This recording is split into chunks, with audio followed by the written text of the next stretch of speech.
அன்பியம் YouTube. இல்லந்தோறும் இறைசாட்சி, உள்ளந்தோறும் மகிழ்ச்சி. மரியா கல்லறைக்கு வெளியே அழுது கொண்டிருந்தாள். கண்ணீர் துளிகள் நிச்சயம் ஒரு பதிலை ஆண்டவனிடமிருந்து பெற்றுக் கொடுக்கிறது. ஆகாரின் கண்ணீர் புது நீரூற்றை கண்டது. இஸ்ராயல் மக்களின் கண்ணீர் அடிமைத்தன வாழ்விழுந்து விடுவித்தது. எஸ்தரின் கண்ணீர் யூத இனத்திற்கு விடுதலை தந்தது. சுசன்னாவின் கண்ணீர் அவளின் பரிசுத்தத்தை மெய்ப்பித்தது. சாராவின் கண்ணீர் தோபியை மணவாளனாக தந்தது. நையின் கைம்பெண்ணின் கண்ணீர் மகனை மீண்டும் பெற்றுக்கொள்ள வைத்தது. பேதுருவின் கண்ணீர் மனஸ்தாபத்தின் கண்ணீராக மாறியது.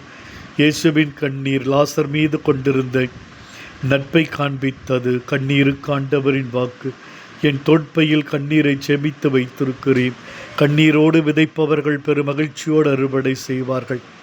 கண்ணீரை துடைத்து விடுவோம், அவர்களின் அழுகையை மகிழ்ச்சியாக மாற்றுவேன். ஆண்டவரே, எங்கள் வாழ்வு கண்ணீரால் கடந்து சென்று கொண்டிருக்கிறது. காலில் ஈரம் படாமல் கடலை கடந்தவர் இருக்கலாம், ஆனால் கண்ணில் ஈரம் படாமல் வாழ்க்கையை கடந்தவர் யாரும் இல்லை. இந்த உலகில் உண்மையான பாசத்திற்கு கிடைக்கும் பரிசு கண்ணீர் துளிகள் மட்டுமே. கண்களை விட கண்ணீருக்கு மதிப்பதிகம். கண்கள் உலகத்தை காட்டும், கண்ணீர் உள்ளத்தை காட்டும்.